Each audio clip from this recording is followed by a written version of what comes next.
বাংলাদেশের রাজনীতি এখন এমন এক জায়গায় এসে দাঁড়িয়েছে যেখানে একদিকে নির্বাচন আর অন্যদিকে গণভোট, এই দুয়ের টানাটানিতে পুরো দেশটাই যেন আটকে গেছে। তো চলুন এই জটিল পরিস্থিতিটা ঠিক কি সেটা একটু স্লাইড ধরে ধরে বোঝার চেষ্টা করা যাক। দেখুন, একটা অন্তর্বর্তীকালীন সরকারের মূল কাজ কি? একটা জাতীয় নির্বাচন আয়োজন করা, তাই তো? কিন্তু ঠিক এর মধ্যেই এমন একটা বড় সংস্কারের প্রস্তাব সামনে এসেছে, যা নিয়ে এমন রাজনৈতিক বিতর্ক শুরু হয়েছে যে পুরো নির্বাচনী প্রক্রিয়াটাই এখন থমকে যাওয়ার জোগাড়। আচ্ছা, এই যে অচলাবস্থার কথা বলছি, এটা বুঝতে হলে আমাদের দুটো জিনিসকে একটু ভালোভাবে দেখতে হবে। একটা হলো সনদ আর অন্যটা হলো গণভোট। এই পুরো বিতর্কের কেন্দ্রবিন্দুতে আছে জুলাই সনদ নামের একটা সংস্কার প্যাকেজ। এখন সমস্যাটা সংস্কার নিয়ে ততটা না, যতটা হলো এটা কিভাবে পাস হবে সেই প্রক্রিয়াটা নিয়ে। আর এই একটা বিষয়ে দেশের বড় বড় রাজনৈতিক দলগুলোর মধ্যে রীতিমতো একটা দেয়াল তুলে দিয়েছে। ব্যাপারটা কিন্তু মজার। কোনো দলই কিন্তু বলছে না যে গণভোট করা যাবে না। তাদের সবার আপত্তিটা হলো এই গণভোটটা ঠিক কখন আর কিভাবে হবে তা নিয়ে। আর এই নিয়ে মূলত দুইটা আলাদা গ্রুপ তৈরি হয়ে গেছে। আর এখান থেকেই কিন্তু একটা খুব গুরুত্বপূর্ণ আইনি প্রশ্ন উঠে আসছে।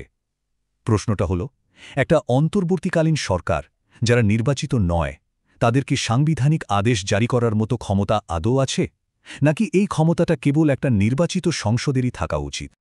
তো এই যে মতের অমিল, এর ফলে প্রধান রাজনৈতিক দলগুলোর মধ্যে একটা পরিষ্কার বিভাজন তৈরি হয়ে গেছে। যেমন ধরুন বাংলাদেশ জাতীয়তাবাদী দল বা বিএনপির কথা। তাদের যুক্তিটা খুব পরিষ্কার।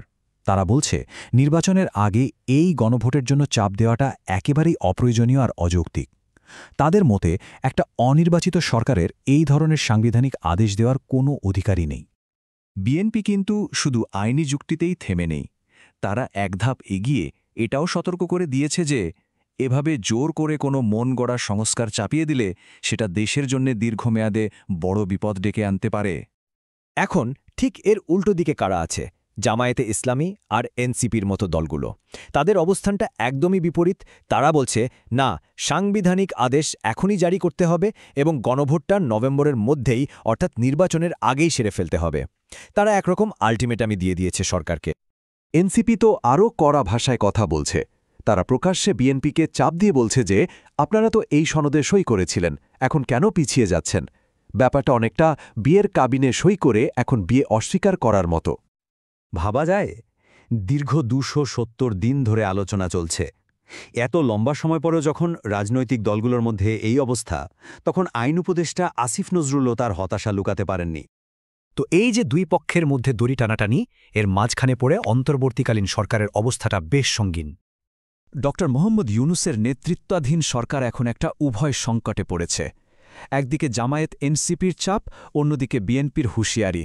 তারা যদি এক পক্ষের কথা শোনে তাহলে অন্য পক্ষ বেঁকে বসবে, আর কোনো পদক্ষেপ না নিলেও নির্বাচনটাই হয়তো ভেস্তে যাবে। মানে যেদিকেই যাক, পথটা সহজ না। যদিও শোনা যাচ্ছে সরকারের বেশিরভাগ উপদেষ্টাই চান নির্বাচন আর গণভোটটা একই দিনে হয়ে যাক, মানে একটা মাঝামাঝি সমাধান। কিন্তু আসল সিদ্ধান্ত তো নেবেন প্রধান উপদেষ্টা ড ইউনূস। আর সেই চূড়ান্ত সিদ্ধান্তটা কি হবে সেটার উপরেই কিন্তু অনেক কিছু নির্ভর করছে। আর এই যে এত তীব্র রাজনৈতিক চাপ, এর ফলে সাধারণ মানুষের মনেও কিন্তু ভয় আর অনিশ্চয়তা দানা বাঁধছে। এর সাথে যুক্ত হচ্ছে কিছু অদ্ভুত ঘটনা।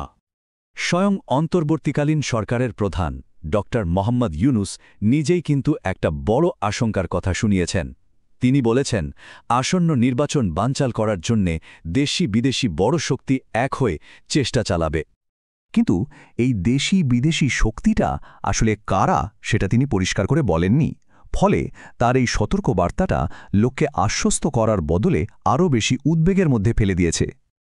এই সব কিছুর মধ্যেই আবার একটা রহস্যময় ঘটনা ঘটে। বিএনপির একজন সিনিয়র নেতা এহসানুল হক মিলন বিদেশে যাওয়ার জন্য এয়ারপোর্টে গেলে তাকে ফ্লাইটে উঠতে বাধা দেওয়া হয়। প্রথমে বলা হলো পাসপোর্টের সমস্যা, পরে তিনি নিজেই সেটা অস্বীকার করে ব্যাখ্যা চাইলেন। কিন্তু অদ্ভুত ব্যাপার হলো সরকার বা তার নিজের দল বিএনপি কেউই এই বিষয়ে মুখ খুলছে না। ফলে পুরো ব্যাপারটা আরও ঘোলাটে হয়ে গেছে। তবে এত সংকট, এত অনিশ্চয়তার পরেও একটা অদ্ভুত ব্যাপার কিন্তু ঘটছে। রাজনৈতিক দলগুলো এমনভাবে নির্বাচনের প্রস্তুতি নিচ্ছে যেন সবকিছু একদম ঠিকঠাক আছে। পর্দার আড়ালে কিন্তু কাজ থেমে নেই। বিএনপি সব আসনের জন্য প্রার্থী বাছাই করছে। জামায়াত এর মধ্যেই ঘরে ঘরে গিয়ে প্রচার শুরু করে দিয়েছে, বিশেষ করে নারী ভোটারদের টার্গেট করে। আবার এনসিপিও বিভিন্ন দলের সাথে জোট করার চেষ্টা চালিয়ে যাচ্ছে। মানে বাইরে সংকট থাকলেও ভেতরে ভেতরে সবাই নির্বাচনী দৌড়ে নেমে পড়েছে। তাহলে ব্যাপারটা কি দাঁড়ালো? একদিকে নির্বাচনে প্রস্তুতি চলছে পুরো দমে, কিন্তু অন্যদিকে জুলাই সনদ নিয়ে যে মূল সংঘাত, সেটা একটা টাইম বোমার মতো রয়ে গেছে। এই বোমাটা ফাটলে কিন্তু পুরো নির্বাচনী প্রক্রিয়াটাই লাইন থেকে ছিটকে পড়তে পারে। সব মিলিয়ে বাংলাদেশ এখন একটা গভীর অনিশ্চয়তার মুখে দাঁড়িয়ে, আর এই পরিস্থিতিতে একটাই বড় প্রশ্ন সবার মনে ঘুরপাক খাচ্ছে। যখন রাজনৈতিক সমঝোতার সব দরজা বন্ধ হয়ে যায়, তখন একটা দেশের সামনে আর কি পথ খোলা থাকে?